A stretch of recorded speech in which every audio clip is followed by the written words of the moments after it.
जय हिंद साथियों, हम पढ़ रहे थे एग्रोनॉमी। एग्रोनॉमी में अपनी कुछ पहले क्लासें हो चुकी हैं। आज हम पढ़ेंगे क्या, ड्राई फार्मिंग। ड्राई फार्मिंग का मतलब क्या होता है? ड्राई यानी सूखा एरिया, ठीक है। ड्राई फार्मिंग के बारे में पढ़ेंगे, ठीक है। इसमें अपन इंडिया की बात करें तो इंडिया में 42% जो एरिया है प्रोडक्शन होता है, किससे होता है? तो ड्राई फार्मिंग के दौरान होता है। और जो राजस्थान है उसमें 70% एरिया किसका पाया जाता है? ड्राई फार्मिंग का पाया जाता है। पूछे क्वेश्चन कि राजस्थान में कितने प्रतिशत एरिया शुष्क क्षेत्र का होता है? तो वो 70% पाया जाता है, ठीक है। अब ड्राई फार्मिंग किसे कहते हैं, इसकी डेफिनेशन सबसे पहले देखते हैं। वर्षा के अभाव में की जाने वाली खेती को क्या बोलते हैं? शुष्क खेती कहते हैं या ड्राई फार्मिंग कहते हैं, ठीक है। जो वर्षा के अभाव में जिन क्षेत्रों में, जैसे कोई भी क्षेत्र है, ये कोई क्षेत्र है, ठीक है। इस क्षेत्र में यहाँ पर है क्या है, ऊंचे ऊंचे पर्वत हैं, ठीक है। तो पर्वत के कारण इस क्षेत्र में वर्षा नहीं होती, या कोई भी कारण हो सकता है वर्षा ना होने का, ठीक है। तो सीधी सीधी डेफिनेशन क्या बोल रहे हैं कि वर्षा के अभाव में की जाने वाली खेती को शुष्क खेती कहते हैं, ठीक है। अब कुछ महत्वपूर्ण आंकड़े भी दिए गए हैं। इनमें देखो, कुल भौगोलिक क्षेत्रफल कितना है? तो कुल भौगोलिक क्षेत्रफल 329 मिलियन हेक्टेयर है, ठीक है। पूरा जो क्षेत्रफल है भारत का वो कितना है? 300, पूरा ऑल ओवर 329, कितना है? 329 मिलियन हेक्टेयर, ठीक है। इसमें से बोल रहा है कि जो शुद्ध कृषि योग्य क्षेत्रफल कितना है? 141 मिलियन हेक्टेयर। मतलब कि इसमें से 141 मिलियन हेक्टेयर कितना है? शुद्ध कृषि योग्य, ठीक है। ये 141, समझ लो ये एरिया हो गई 141, कितना है? शुद्ध कृषि योग्य क्षेत्र हो गया, ठीक है। अब इसमें सिंचित क्षेत्र की बात करें तो सिंचित क्षेत्र कितना है? इसमें 80 मिलियन हेक्टेयर इसमें सिंचित क्षेत्र होगा। ये 80 मिलियन हेक्टेयर सिंचित क्षेत्र की बात हो गई, ठीक है। जिसमें भारत में शुद्ध कृषि का 98% क्षेत्र वर्षा पर आधारित है। वर्षा पे आधारित कितना क्षेत्र है? 85% क्षेत्रफल है, ठीक है। कुल टोटल क्षेत्रफल कितना? 329 मिलियन हेक्टेयर, जिसमें से 141 कितने कृषि योग्य क्षेत्र है, और उसमें भी आसिंचित क्षेत्र कितना है? 80 मिलियन हेक्टेयर, ठीक है। यहाँ से एक कुछ मुख्य इम्पोर्टेंट बात पूछ लेता है एग्जाम में, ठीक है। आप देखते हैं अपन प्रोलिंग क्या होता है? प्रोलिंग क्या होता है? सूखे की स्थिति में पौधे में एकत्र होने वाला अमीनो एसिड। प्रोलिंग क्या है? एक अमीनो एसिड है जो वर्षा के अभाव में या सूखे की स्थिति में क्या होता है? पौधे में निर्मित होता है, एकत्र होता है, ठीक है। और मंजरी मंजरी 1923 में प्रथम शुष्क खेती अनुसंधान केंद्र बना, ठीक है। कौन से? मंजरी।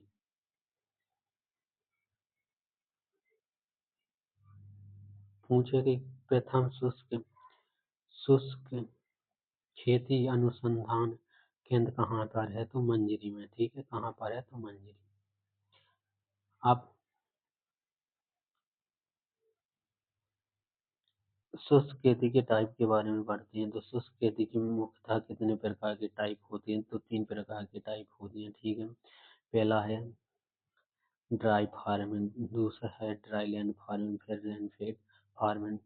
3 प्रकार की होती हैं, ठीक है। इसमें पहला देखते हैं अपन, शुष्क खेती या ड्राई फार्मिंग बोलते हैं।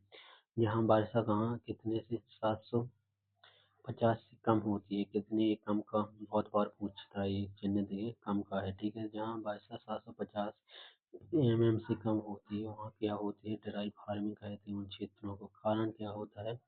तो सूखा काल क्या होता है? लंबा होने होता है, ठीक है। यहाँ पे जब ड्राई फार्मिंग होगा, कोई भी क्षेत्र है, ये कोई क्षेत्र है, जैसे यहाँ ड्राई फार्मिंग होगी तो वहाँ क्या केवल एक फसल ले सकते हैं, मोनोक्रॉप। बारिश में केवल एक फसल लेते हैं, बारिश में एक फसल लेते हैं, यानी कि केवल खरीफ के सीजन में, खरीफ के सीजन में भर फसल ले सकते हैं। ठीक है, इस बात को याद रखना है कि जो अपन ड्राई फार्मिंग करेंगे उसमें वर्षा कितनी होती है, तो 750 से से कम होती है। ठीक है, यहाँ से क्वेश्चन बार बार पूछा जाता है। ठीक है, ये याद रख लेना।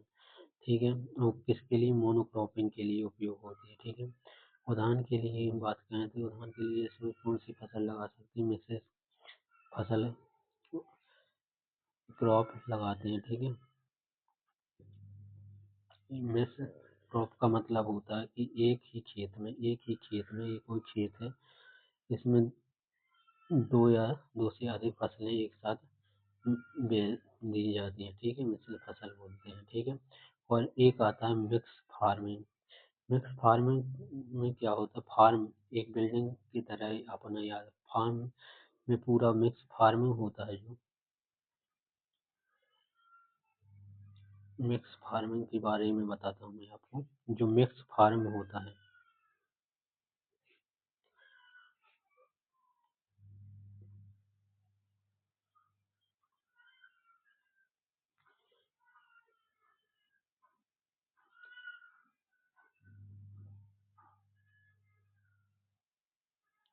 मिक्स जो फार्म होता है उसमें क्या होता है कि जो अपना खेत होता है, ये कोई खेत है। ठीक है, इसी में अपन क्या कहते हैं, इसी में कोई भी एक पार्ट है, यहाँ पर अपन क्या कहते हैं, यहाँ समझ लो ये पशुपालन कहते हैं। ठीक है, ये कोई पार्ट है, अपन इतनी एरिया में क्या कहते हैं, इतनी एरिया में क्या फसल उगा रहा है। ठीक है, क्या कर रहा है, फसल उगा रहा है। ठीक है, मिक्स फार्मिंग में यही कहते हैं। ठीक है, फार्मिंग क्रॉप में क्रॉप लगाते हैं। ठीक है, और एक यूनिट में अपन ने क्या कर लिया, यहाँ कर लिया समझ लो मछली पालन। ठीक है, फिश पालन कर लिया। इस प्रकार से मिक्स फार्मिंग पूरी एक बिल्डिंग के रूप में कार्य करते हैं। ठीक है, मिक्स फार्मिंग का मतलब ये कि फसल के साथ साथ पशुपालन और मछली पालन भी करना। ठीक है, और क्रॉप में केवल क्रॉप दो क्रॉपों को आपस में मिलाया जाता है। ठीक है, अब आप समझते हैं इंटर क्रॉप। इंटर क्रॉप क्या बोलते हैं, इंटर क्रॉप में क्या होती है कि जो एरिया तो सेम है, एरिया ये क्या है, पूरा सेम है, लेकिन उसमें क्या करते हैं अपन, अलग अलग फसलों की पंक्ति में समानता दूरी पे, इनके बीच की भी दूरी समान है, में फसल उगाना ही इंटरक्रॉपिंग कहलाती है। ठीक है, अब दूसरा प्रकार कौन सा है, तो दूसरा प्रकार है अपना dry land farming. Dry land farming में क्या होता है कि ड्राई लैंड फार्मिंग में जो वर्षा होती है तो 750 से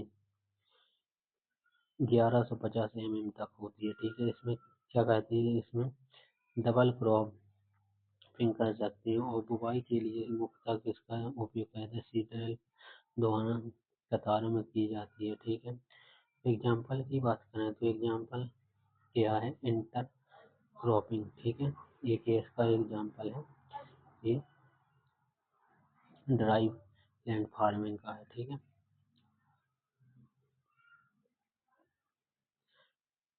तीसरा प्रकार है असिंचित बनानी खेती या रेन फेड फार्मिंग। ठीक है, रेन फेड फार्मिंग इसमें क्या होती है, वार्षिक वर्षा कितनी होती है, 1150 से अधिक होती है। बहुत बार क्वेश्चन ये पूछता है। ठीक है, ये याद रख लेना आप। ठीक है, उसका मुख्य नुकसान का कारण क्या है, जल क्लांति या वाटर लॉगिंग, ये बाढ़ है, यानी कि जब जब कोई भी क्षेत्र है अपना, ये कोई प्लॉट है, ठीक है, खेत है, इसमें क्या हो जाता है, इतनी अधिक वर्षा होती है कि पूरी में क्या होता है, पानी भर जाता है। ठीक है, इसमें क्या होती है, इसमें डबल और ट्रिपल क्रॉपिंग, यानी कि एक सीजन में 2 से 3 फसल उगा सकते हैं। तो एक रफ डायग्राम समझ सकते हैं अपन। तो पहले ही अपन क्या करना है, सबसे पहले अपन देखना है कि एक ग्राफ बनाते हैं अपन। ठीक है, ये कोई ग्राफ है, इसमें अपन समझेंगे ड्राई फार्मिंग रेनफेड एरिया। ठीक है, इस प्रकार से अपन समझने के लिए चित्र बनाएंगे। ठीक है, इसमें सबसे पहले अपन ने देखा कि जब ड्राई फार्मिंग होगी यानी शुष्क खेती होगी तो 750, ठीक है, वर्षा होगी। ठीक है, वर्षा होगी। अब फिर देखा 750 से अपन ने कितना देखा, 750 से 1150, 1150। तो तीसरा देखा अपन ने 1150 से 1150 से अधिक। तो अपना ये कौन सा हुआ, ड्राई लैंड। ये एरिया होगा कौन सा होगा, ड्राई लैंड वाला। ये होगा ड्राई फार्मिंग, ये होगा ड्राई लैंड।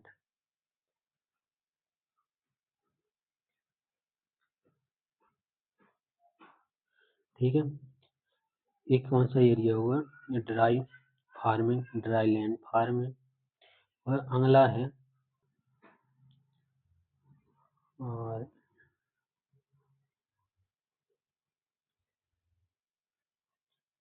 ठीक है, अगला है रेनफेड फार्मिंग। इसमें सबसे पहले देखते हैं ड्राई फार्मिंग। ड्राई फार्मिंग कितना होती है, तो वर्षा 750 mm से कम होती है। ठीक है, 750 mm से जब कम होती है तो उसे बोलते हैं dry farming. Dry land farming किसे बोलते हैं, जब 700 से 1100 mm वर्षा होती है तब उसे बोलते हैं dry land farming. Rainfed farming कब होती है, जब 1150 mm से अधिक होती है। ठीक है, इस प्रकार से याद रख लें। ठीक है,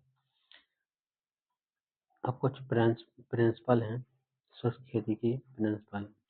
शुष्क खेती में पहला प्रिंसिपल सबसे इम्पोर्टेंट प्रिंसिपल के रूप में जो मृदा नमी का होता है संरक्षण। तो मृदा नमी का संरक्षण किस प्रकार से, मल्चिंग।